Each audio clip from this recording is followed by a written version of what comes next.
temps de vous informer, fidèles téléspectateurs. Bienvenue à cette nouvelle session d'information sur votre télévision. Tête à tête entre le président Félix Antoine Tshisekedi Tshilombo, président en exercice de l'Union africaine, avec son homologue italien Sergio Mattarella, jeudi 7 septembre 2021. Au menu de leurs échanges, les relations bilatérales entre les deux pays. Les amples détails, c'est dans cet élément. Au sujet de cet incident malheureux, a-t-on appris dans les coulisses du Quirinal, les deux chefs d'État se sont mutuellement félicités pour le partage des informations liées à cet incident, tout en déplorant cette disparition tragique du jeune diplomate. Les deux parties ont indiqué que les relations bilatérales italo-congolaises, vieilles de plusieurs siècles, ne sont pas attachées. Bien au contraire, elles doivent se raffermir davantage et tourner vers une coopération multisectorielle. Il s'y est dénoté que le président Félix Antoine Tshisekedi Tshilombo est attendu en octobre prochain au sommet du G20 en Italie. Cette fois-ci, il rencontrera le Premier ministre italien. Quittant la présidence pour la primature, le premier des Warriors, Jean-Michel Sama Lukonde, a échangé avec le ministre des Affaires étrangères burundais. Au menu de leurs échanges, la tenue à Kinshasa de la 4e grande commission mixte RDC-Burundi. Le détail, c'est dans cet élément que vous propose notre rédaction. Le Premier ministre Jean-Michel Sama Lukonde a reçu ce jeudi 10 septembre 2021 dans son cabinet de travail à la primature le ministre burundais des Affaires étrangères, du Développement et de la coopération, l'ambassadeur Albert Shigiro, qui était conduit par son collègue congolais de la coopération régionale Didier Mazenga. Les deux ministres étaient venus faire part au Premier ministre, chef du gouvernement, de l'organisation depuis 3 jours de la 4e session de la grande commission mixte RDC-Burundi. Devant la presse, l'ambassadeur Albert Shigiro s'est réjoui de la tenue de cette 4e session de la grande commission mixte qui intervient 33 ans après et qui marque une reprise effective des relations d'amitié et de la coopération entre les deux pays voisins. Je viens d'être reçu par son Excellence, Monsieur le Premier ministre de la RDC. C'est une visite de courtoisie parce que, comme vous le savez, nous sommes ici dans le cadre de la 4e session de la grande commission mixte de coopération entre le Burundi et la RDC. Une commission qui s'est tenue après pratiquement plus de 3 décennies, 33 ans, sans qu'il y ait une commission mixte entre nos deux pays. Ceci pour vous dire que cette 4e commission mixte de coopération est une session historique qui vient encore une fois rapprocher nos deux pays. Nous avons donc l'intention de renforcer, cimenter, bétonner les relations d'amitié et de coopération entre le Burundi et la RDC dans plusieurs domaines d'intérêt commun, notamment la défense et la sécurité à la frontière commune, les échanges commerciaux, mais aussi la coopération dans d'autres domaines socio-économiques, parce que nos deux pays centrent aussi les échanges commerciaux dans le cadre d'une diplomatie économique. Pour sa part, Didier Mazenga, ministre de la coopération régionale de la République démocratique du Congo, a aussi salué la tenue des assises de la 4e grande commission mixte qui permet de relancer les relations avec le Burundi. Il a rassuré que la RDC devra relancer et renforcer la coopération avec tous les autres pays voisins. Et dans le cadre de la grande commission mixte, dont la 4e, RDC Burundi, nous voudrions aussi rappeler que cette commission vient d'être organisée après 33 ans. Notons que Bujumbura met un accent particulier sur la diplomatie économique qui ouvre des échanges commerciaux entre les deux pays. Restons à la primature. Le Premier ministre Jean-Michel Sama Lukonde a présidé la première réunion économique nationale jeudi 7 septembre 2021. On prépare à cette réunion le ministre de Budget Aimé Mbouji, celui des Finances Nicolas Kazadi, et la gouverneure de la Banque centrale Malangu Kabedi Mbouyi. Les détails, c'est dans cet élément. Le Premier ministre Jean-Michel Sama Lukonde a présidé jeudi 10 septembre 2021 à la primature la première réunion économique. Le patron du gouvernement a voulu se rassurer de l'équilibre de la gestion macroéconomique entre les dépenses et la trésorerie du gouvernement conformément aux critères de l'accord conclu avec les Fonds monétaires international et la mise en œuvre de projets d'investissement de 145 territoires de la République démocratique du Congo. Le ministre du Budget, Aimé Bougie, le ministre de Finances, Nicolas Kazadi, et la gouverneure de la Banque centrale du Congo, Malangu Kabedi Mbouyi, ont pris part à cette réunion. Au cours de cette rencontre, la question liée au suivi de l'accord conclu entre la République démocratique du Congo et les FMI dans le cadre des facilités d'élargir le crédit était évoquée par le ministre du Budget, Aimé Bougie, dans son compte rendu. Et au cours de cette réunion, il était question d'abord de faire le suivi de l'accord conclu entre la RDC et le FMI dans le cadre de facilités de crédit élargies. Et à ces sujets, on a passé en revue les critères parce qu'il y a une évaluation au mois de septembre et en décembre. Et à ces sujets, je pense que les indicateurs sont ouverts. Si on maintient cet élan, en principe, on va continuer avec le programme tel que prévu. Ensuite, il a été question de s'assurer de la bonne gestion des finances publiques par rapport aux dépenses, d'améliorer la qualité de la dépense. Et donc, il y a certaines mesures qui seront annoncées, certaines au Conseil des ministres. Et par rapport aux recettes, le ministre des Finances nous a informé de l'évolution des recettes qui, comme vous le savez, depuis plusieurs semaines, sont très bonnes. Le ministre des Finances a signé un contrat de performance en ce qui concerne l'amélioration des recettes publiques. Il y a aussi d'autres critères liés aux dépenses de rémunération. Nous fournissons des efforts pour rester dans les proportions qui ont été convenues avec les partenaires. Parlons à présent des élections de gouverneurs, vice-gouverneurs en République démocratique du Congo. 14 provinces sur le 26 sont concernées, les Congo central y compris. Annonce faite par le vice-premier ministre, ministre de l'Intérieur, Sécurité, Décentralisation et Affaires coutumières Daniel Asselo. Ceci aux instructions données par le chef de l'État, Félix Antoine Tshisekedi Tshilombo. Un reportage signé Hortensia Mba. Mesdames et messieurs de la presse, comme vous le savez, il a plu à son Excellence M. Félix Antoine Tshisekedi Tshilombo, président de la République, chef de l'État, de signer l'ordonnance numéro 21, barre 012 du 12 avril 2021, portant nomination des vice-premiers ministres, de ministres d'État, de ministres délégués et de vice-ministres du gouvernement que dirige son Excellence M. Sama Lukonde Jean-Michel, Premier ministre et chef du gouvernement. Dans la communication faite au cours du Conseil des ministres du 7 mai 2021, son Excellence M. Félix Antoine Tshisekedi Tshilombo, président de la République, chef de l'État, nous a donné une double instruction consistant essentiellement à prendre contact avec la CENI au fin d'organiser les élections dans les provinces où les gouverneurs ont été, à organiser des rencontres avec les présidents des assemblées provinciales et les gouverneurs de provinces où les crises persistent en vue de trouver des solutions politiques consensuelles. Il est ressorti des rencontres que nous avons organisées avec les responsables des institutions provinciales que depuis le début de cette législature, des crises répétitives bloquent le fonctionnement des institutions provinciales.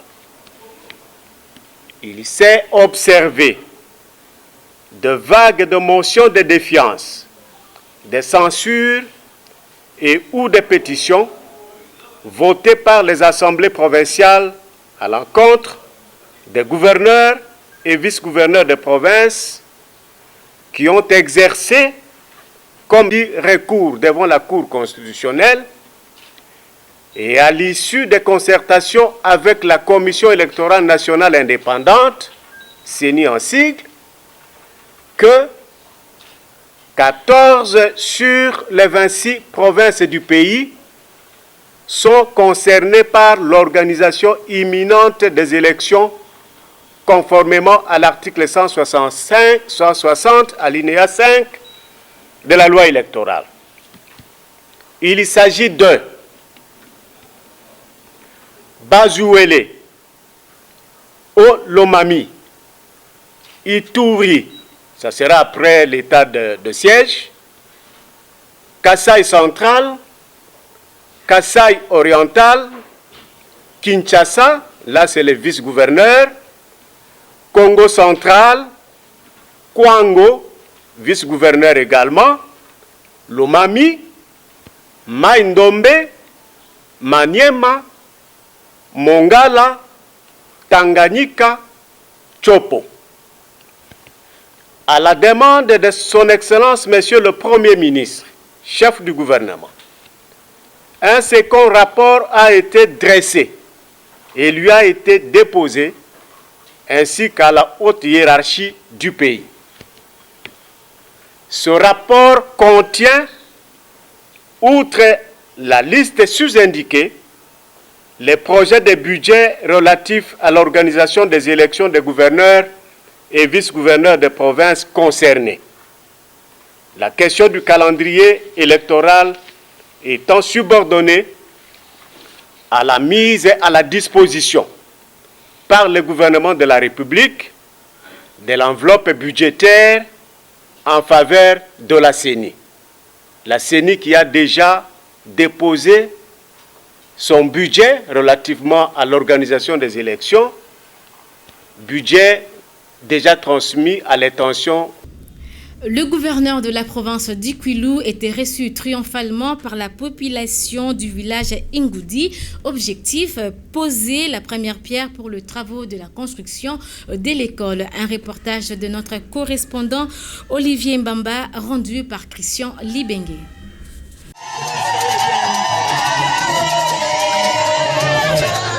Le gouverneur de la province de Kwilu, Willy Ichundala, a été chaleureusement accueilli par la population du village Ingundi, situé à 75 km de la ville d'Ekikwit. Une visite du premier citoyen de la province a pour objectif poser la première pierre pour les travaux de construction d'une école financée par la Banque mondiale en vue de renforcer la gratuité de l'enseignement des bases selon la vision du chef de l'État. Selon plusieurs analyses politiques, le gouverneur du Kwilu est totalement dans la vision du chef de l'État, Félix Antoine Tshisekedi Tshilombo, qui met le peuple au centre de tous. Il n'est pas nécessaire que les écoles imposent les tests à Covid-19 à la rentrée scolaire. Le mieux serait le respect des gestes barrières. Voilà ce qui ressort du point de presse tenu hier à l'INRB par le docteur Mouyembe. Le détail, c'est dans cet élément que nous propose Karine Ivile. La troisième vague est derrière nous et la situation épidémiologique est sous contrôle à Kinshasa ainsi que dans quelques provinces. Qu'à cela ne tienne que le pays connaisse une quatrième vague. Voilà ce qui ressort de son point de presse de ce jeudi 10 septembre 2021. Le coordonnateur général de la riposte, Dr Jean-Jacques Mouyembe, ainsi que la commission de la communication des risques et des engagements communautaires. Vraiment, nous insistons sur ce point-là parce que, comme vous le savez, lors de la première vague, même deuxième vague, nous avions vu aussi que le nombre de cas avait baissé et même diminué. Après un long silence, il y a eu un rebond. C'était donc la troisième vague. C'est pour cela que nous disons que cette période de silence que nous observons doit nous préparer à faire face à une quatrième vague éventuelle. Et pour éviter cette quatrième vague, qui sera peut-être beaucoup plus terrible, nous devons vraiment continuer à observer les gestes barrières et également, comme les vaccins vont venir, nous invitons donc la population vraiment à adhérer, à accepter la vaccination. S'agissant du test Covid exigé dans certaines écoles, le professeur Mouyembe fixe l'opinion. La maladie est relativement nous ne pouvons pas dire rare, mais peu fréquente chez les moins âgés, donc chez les enfants que vous citez là, de l'école maternelle jusqu'à l'école secondaire. Et on a vu aussi que s'ils font l'infection, ils ne développent pas la maladie. Il y a donc une grande différence entre l'infection et la maladie. L'infection, c'est quand le virus entre chez vous, et la maladie, quand vous commencez à présenter des symptômes. Donc, les enfants sont plus résistants à cette maladie que les adultes. C'est pour cela que l'effort est plutôt centré sur les adultes. En outre, les coordonnateurs généraux de la riposte martèlent sur la vaccination qui s'avère un remède efficace de la manière à revenir à la vie normale.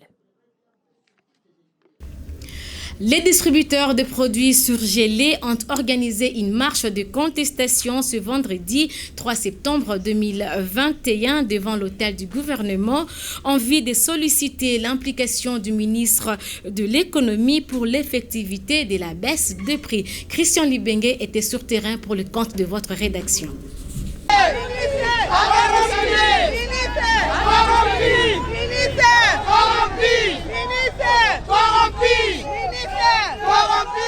Venues de 24 communes, toutes les vendeuses de produits surgelés ont exprimé leur mécontentement ce vendredi 3 septembre 2021 devant le ministère de l'économie nationale.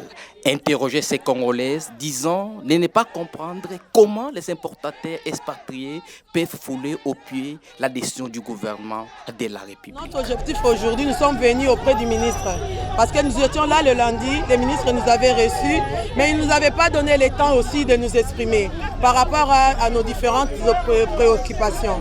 Alors c'est comme ça, comme vous avez remarqué, les inspecteurs économiques ainsi que de la police et des bourgmestres de chacune des communes, ils sont sur terrain pour nous menacer, pour nous arrêter, parce que vous avez quand même arrêté quelques membres de notre association dans des chambres froides. Alors c'est comme ça que nous étions dit le mercredi, comme nous étions en réunion, nous devons descendre sur terrain, voir le ministre de l'économie. Et notre préoccupation c'était que lui-même puisse traquer, au lieu de commencer par nous, les patriotes, il doit commencer par les importateurs. Parce que c'est les importateurs, ce sont eux qui n'ont pas baissé les prix. Ils n'ont pas baissé les prix.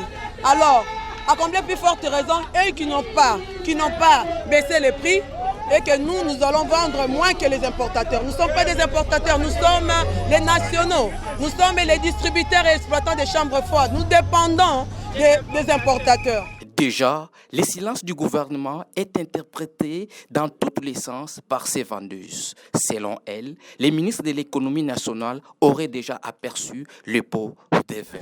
Non, on ne voulait pas de lui. On voulait lui-même le ministre. Comme les lundi nous étions là, il nous avait humiliés. Il n'a même pas voulu nous écouter. Aujourd'hui, on mérite le voir personnellement aussi, comme c'était le lundi, que nous voulons le voir aussi aujourd'hui. Et qu'il nous voie et qu'il nous donne tout son temps de nous écouter. Et c'est alors que nous allons aussi l'écouter de ce que... La loi est dure, mais c'est la loi.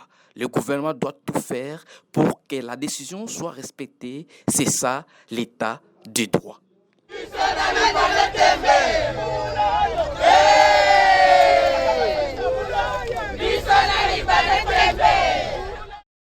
Restons dans le même chapitre, présent sur le lieu, le premier communicateur de la présidence, l'ambassadeur de parlementaires debout à travers le monde, le PDG des Yokason Télévision, Delphin Katende Toumba, a tenu à mettre le point sur le i quant à ces. Il est au micro de Christian Libengue sous les images de Gédéon Poutou. Biso Tolobaka à l'époque, l'IDP ce pouvoir, nous allons instaurer un état de droit et puis nous tenions à s'exprimer. Voilà bit nangai kokita awa lelo na moni équipe oyo bazolo baba mama oyo bazalaka ba distributeur bazali kolela bazolela balobi chef de l'état a eu décision gouvernement a eu décision biloko ekita mais ministre aboyi koyoka bao ba distributeur biloko na kati ya terrain donc bit ya lelo ezali ke tolingi to yebse ministre économie il fallait koyoka puisque biso tozali oyo bazobenga le peuple d'abord. D'où soki ozoyoka puisque biso IDPS tolobaki il fallait d'abord makambo ebonga. Tolobaki le peuple d'abord biloko ekita batu oyo bandimi biloko ekita. Bandimi biloko ekita.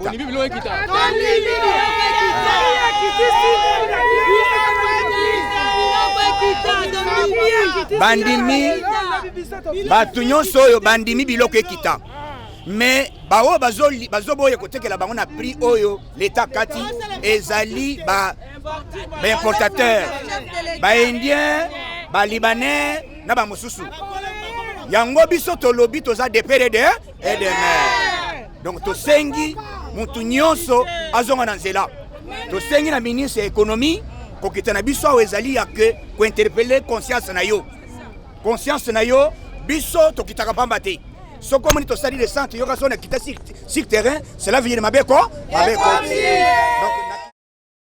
Parlons sport avant de boucler cette session d'information. Lancement ce vendredi 3 septembre 2021 de la 18e édition avec Don Bosco par Francis Chibalabala dans la commune de Massina. Occasion pour plusieurs disciplines de démarrer leur compétition dont l'objectif principal est l'encadrement de la jeunesse. Obed Louaba nous en dit plus. Une initiative a salué ce vendredi 3 septembre 2021 dans la logique d'encadrer les jeunes. Francis Chibalabala a lancé le coup de sifflet ce vendredi 3 septembre 2021 à la paroisse Don Bosco dans la commune de Massina où plusieurs formations sportives, notamment le volleyball, basketball et le football. Merci beaucoup chers amis. Vous êtes jeunes, vous êtes enfants. Moi je suis aussi jeune. Je suis vice-président de l'Assemblée provinciale parce que j'avais préparé mon avenir. C'est pas ça? Oui. Vous êtes jeune, vous vous adonnez au foot. C'est maintenant que vous devez préparer aussi votre avenir. C'est-à-dire quoi? Vous êtes joueur, ce que vous faites, vous devez être concentré. Vous devez mettre beaucoup d'intérêt dans ce que vous faites. Vous devez être discipliné et considérer que c'est par le foot que vous allez relever votre famille, que c'est par le foot que vous allez relever notre nation. Une cérémonie honorable qu'a connu la présence du vice-président de l'Assemblée provinciale de Kinshasa. En vue de soutenir cette jeunesse massinoise, le maire élu de la Tchangou a évoqué plusieurs questions sur les défis qu'il faut relever. D'abord, je commence par remercier Don Bosco. Pourquoi? Parce que Don Bosco a toujours organisé ce genre de tournois. Ce genre de tournois chaque année pendant les vacances. Et ce genre de tournois occupe les jeunes. C'est au travers de ces tournois que nous détectons certains talents qui seront justement utiles pour notre pays. Et non seulement je le remercie, mais en même temps j'encourage mon père avec tout ce qu'il fait pour les jeunes. Et en même temps, je demanderai aussi à l'État de mettre la main parce que c'est au travers de ces genres de tournois qu'il faut toujours investir pour dénicher des talents, pour les encadrer. Et aujourd'hui, nous sommes en train de dire que nous n'avons pas des sportifs qui font la fierté de notre pays. C'est vrai qu'il y en a, mais ils sont cotés au bout du doigt. Et c'est l'occasion. Personnellement, je suis jeune et j'ai toujours accompagné les jeunes, j'ai toujours accompagné les jeunes talents. Et je ne pouvais pas manquer à ces rendez-vous parce que tous nous sommes passés aussi par le sport. Je suis un amoureux du sport, un amoureux du foot, un amoureux du sport de combat et je ne peux pas personnellement rester chez moi ou décliner l'invitation lorsque j'ai la reçois de la part surtout de mon père et surtout que cette invitation concerne la jeunesse qui mérite ou qui a besoin de l'encadrement, de notre encadrement. Comme vous le savez, avec ces phénomènes Kouloun, etc., ce sont généralement des jeunes qui sont abandonnés à leur triste sort.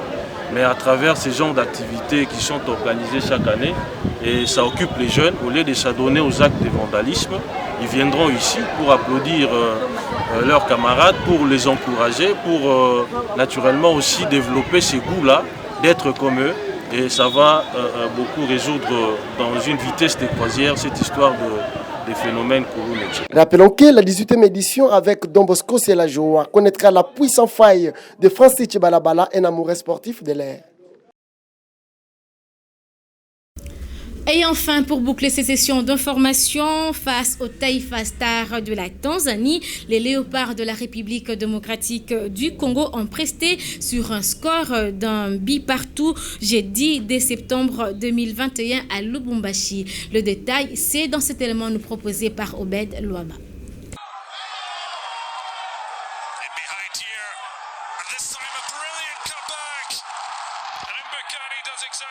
Un score marqué à 22 minutes de jeu par l'attaquant international congolais Jemerson Mbokani. Un match très apaisé par ces deux nations sportives qui se sont opposées sur place à Lubumbashi dans les comptes des éliminatoires de la Coupe du Monde Qatar 2022. Les Congolais ont manifesté leur volonté pour sauver la nation, mais ceci revient après leur élimination à la compétition africaine par les Gabon. La RDC est très positive pour arracher le ticket de voyage vers le Qatar 2022. Hector Cooper toujours à la place pour guider son choix. Vu leur performance, la RDC a fait un match d'un but partout face au Taifa Stars de la Tanzanie. Notons que la RDC sera reçue le lundi prochain au Bénin par les Écureuils, toujours dans un but de la qualification de la Coupe du Monde Qatar 2022.